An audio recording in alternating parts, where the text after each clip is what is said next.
Vicente es un cerdo, mi amor. Hey yo, what's up everybody, apa kabar semua? Kembali lagi di channel gua, Felis Fikri. Seperti biasa, kali ini gua bakal merangkum sebuah alur cerita kembali yang dimana ini sudah masuk ke edisi 11 dalam gua merangkum sebuah alur cerita film. Di edisi ke-11 kali ini, gua akan merangkum sebuah cerita film yang berjudul The Paramedic.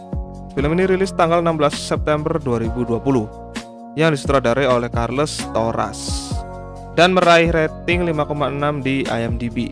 Untuk sinopsisnya sendiri, film ini berkisah tentang seorang paramedis yang bertempat di layanan darurat ambulan. Dia tinggal bersama dengan kekasihnya, hidup dengan nyaman dan tentram. Suatu hari, si cowok mengalami kecelakaan pada ambulannya yang menyebabkan kakinya lumpuh.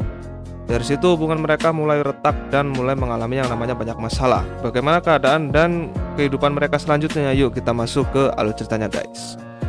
Oke, seperti biasa sebelum lanjut, silahkan di like, comment, dan subscribe terlebih dahulu supaya channel gua ramai dan supaya gua bersemangat dalam membuat video. Jika sudah, kita masuk alurnya dan kita mulai intronya dulu, guys.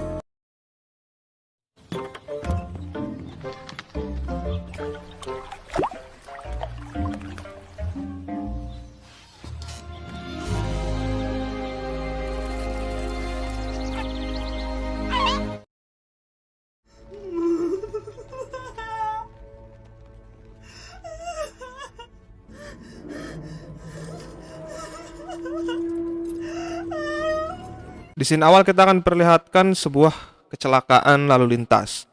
Lalu tak lama berselang datanglah ambulan. Oke, pria ini bernama Angel. Angel adalah petugas ambulan yang sudah cukup berpengalaman.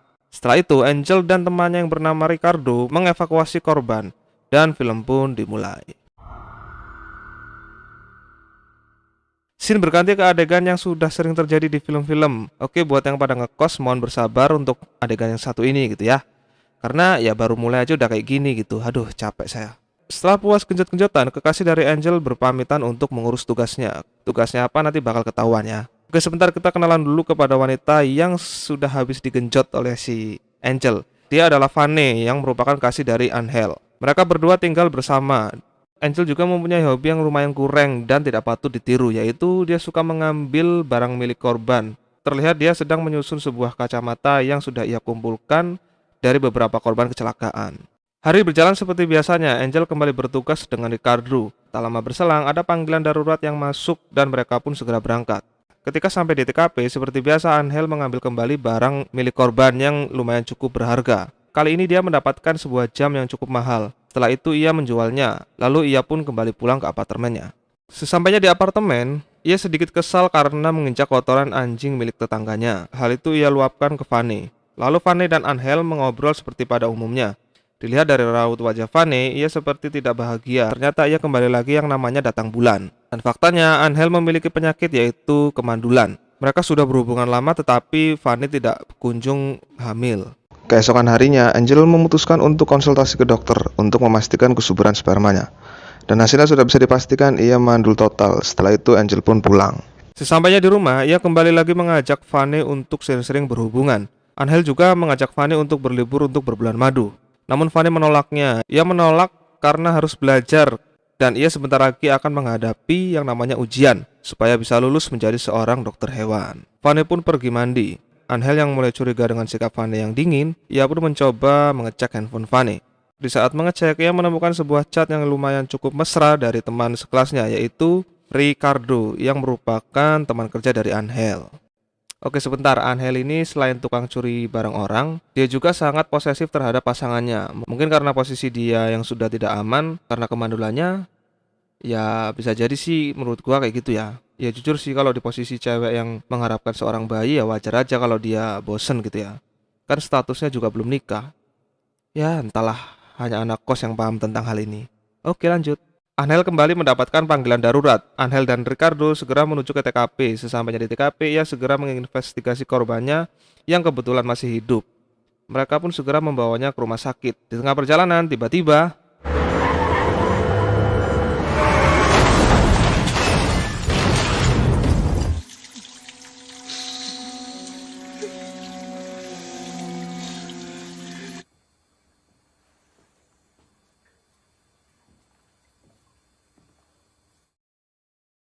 setelah mengalami kecelakaan tersebut, Angel dinyatakan lumpuh total di bagian kaki dan bisa dipastikan ia pensiun dari kerjaannya. Beberapa hari kemudian terlihat Angel yang sudah menggunakan kursi roda. Ia bersiap menuju ke tempat terapi untuk kesembuhan kakinya.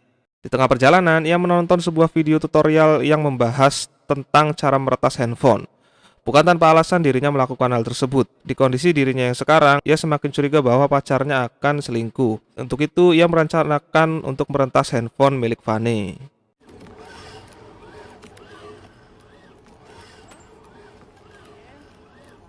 ¿Algún problema? No, mucho mejor, tú eres más guapa. Anda, mira qué bien. Pues cuando...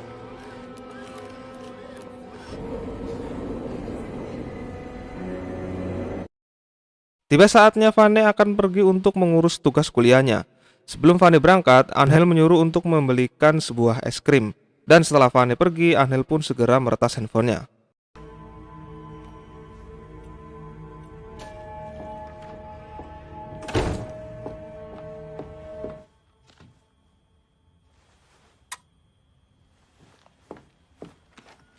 Buenas noches. Buenas noches. Setelah berhasil, ia mencoba untuk memantau posisi dari Fanny. Keesokan paginya, Angel bertemu dengan Vicente yang memiliki anjing tersebut. Angel menegur Vicente bahwa anjingnya selalu menggonggong saat malam hari dan membuat dirinya tidak bisa tidur. Lalu setelah itu ia pun pergi.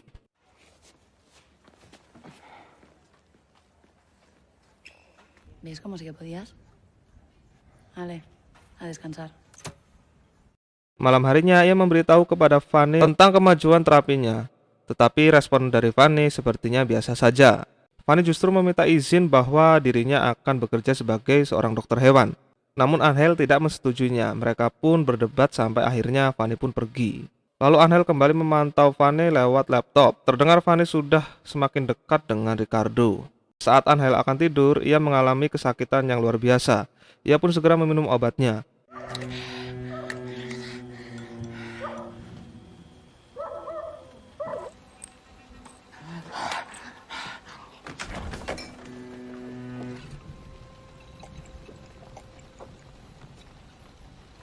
Setelah itu ia sembunyikan obatnya di bawah kasur. Keesokan paginya, Fanny pulang. Angel yang kesal karena semalam Fanny tidak bisa dihubungi, ia menyalahkan Fanny karena tidak memberinya obat untuknya. Ia memanipulasi hal ini supaya mendapat simpati dari Fanny. Fanny pun meminta maaf. Padahal mah obatnya disembunyiin ya. Mauan aja si mbak ini dibohongin. Angel yang sudah sangat kesal dengan anjing Vicente, ia pun segera membunuhnya dengan cara memberikan jarum di dalam sebuah daging.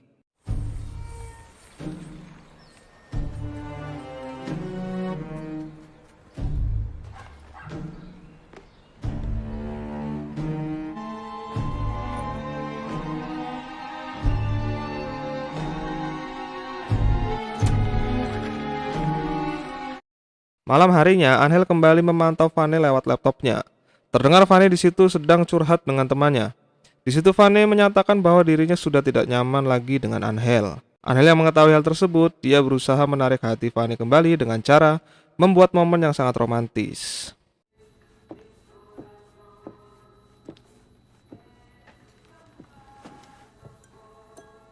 Cincin. Setelah itu, seperti biasa, adegan ini dilakukan. Ketika selesai melakukan wik-wik, Fanny mendengar suara nada yang terhubung dengan HP-nya. Lalu ia mencoba memeriksanya. Dan ya, Fanny menemukan bahwa HP-nya telah diretas oleh Angel. Karena hal tersebut, Fanny pun akhirnya memutuskan untuk pergi meninggalkan Angel.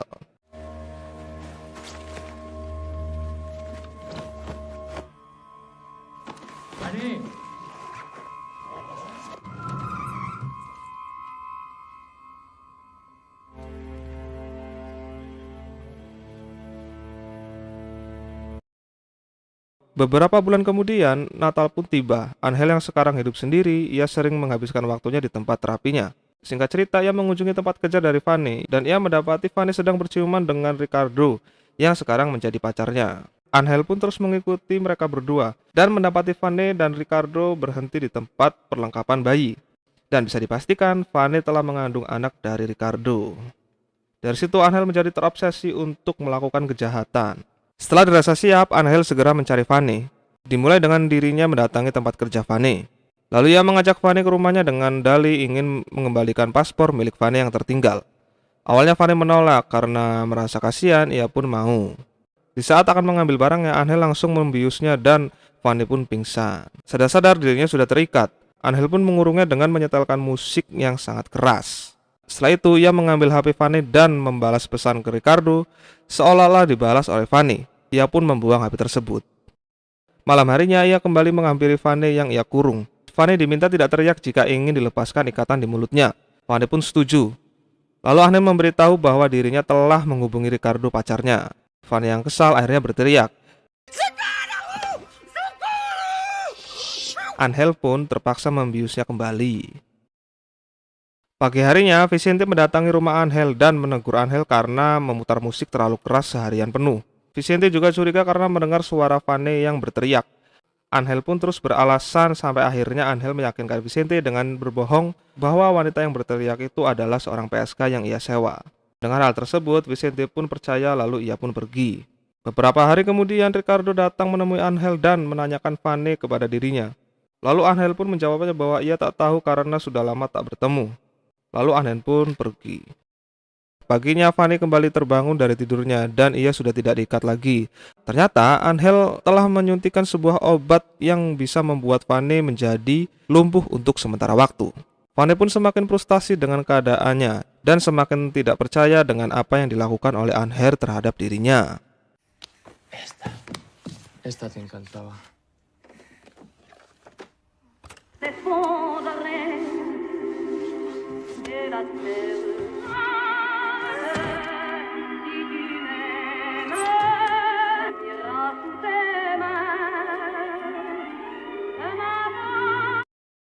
Lalu Angel mendapat pesan dari Ricardo bahwa dirinya akan dilaporkan ke polisi, tapi tidak dihiraukan olehnya.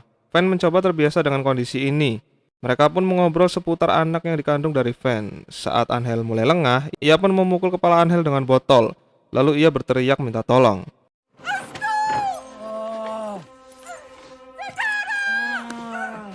Namun itu percuma karena Angel kembali membius dirinya. Vicente yang mendengar suara Fanny, ia pun kembali datang ke rumah Angel. Angel yang sudah tidak bisa mengelak akhirnya membunuh Vicente.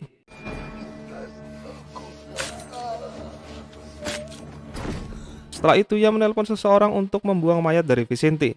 Dan keesokan harinya benar adanya polisi datang ke rumahnya setelah mendapati laporan dari Ricardo. Seperti pada umumnya, polisi meminta keterangan seputar Fanny kepada dirinya. Namun itu semua bisa diatasi oleh Angel dengan memberikan keterangan palsu kepada polisi. Angel yang sudah muak dengan Ricardo, ia pun menyelinap ke rumahnya dan membunuhnya.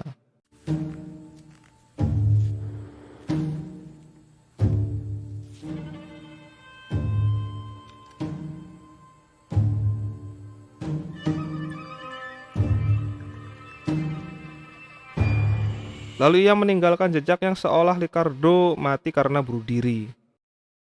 Hari kembali seperti biasanya, Fanny mulai terbiasa dengan kondisi ini. Lalu ia pergi ke kamar mandi dan mengambil potongan kuku untuk merencanakan kabur dari rumah Angel. Di saat akan tidur, Angel mendapati bahwa Fanny mengalami yang namanya demam. Ia pun keluar untuk membelikan sebuah obat untuk dirinya. Di saat Angel pergi, Fanny pun tak menyia-nyiakan kesempatan ini untuk melarikan diri. Setelah berhasil keluar, sayangnya ia kepergok oleh Angel dan memaksa keduanya saling kejar-kejaran.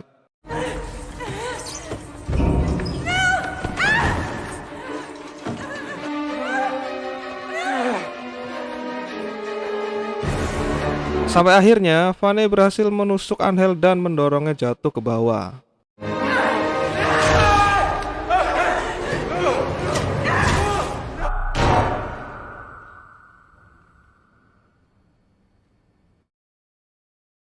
Di sini akhir terlihat Angel yang selamat dengan kondisi yang semakin parah. Lalu ia dihampiri oleh Fanny yang sudah kondisinya hamil besar. Dan Fanny memutuskan akan merawat Angel yang sudah kondisinya seperti ini. Lalu film pun selesai. Ending yang membucinkan. Oke, secara alur sih menurut gue biasa aja ya. Cuman kalau kita lihat endingnya, kayaknya sih Fanny bakalan nyiksa Angel sih. Kelihatan dari raut wajahnya gitu ya. Seolah-olah yang menggambarkan seorang psikopat baru gitu. Atau menggambarkan ciri-ciri orang yang ya bisa dibilang itu kayak mau balas dendam gitu. Ya ini hanyalah teori sih. Kalau misalkan kalian ada teori lain silahkan di komentar di bawah gitu ya. Ini teori gua sih. Oke, seperti biasa pelajaran yang bisa diambil dari film ini adalah jangan coba-coba makan pacar teman sendiri, karena barangkali teman kalian adalah seorang psikopat. Oke, seperti biasa kalau kalian suka dengan videonya silahkan di like, comment, dan subscribe. Dan kalian yang mau request silahkan di komentar di bawah. Oke, thanks for watching. See you in the next video. Peace always and see you again, man.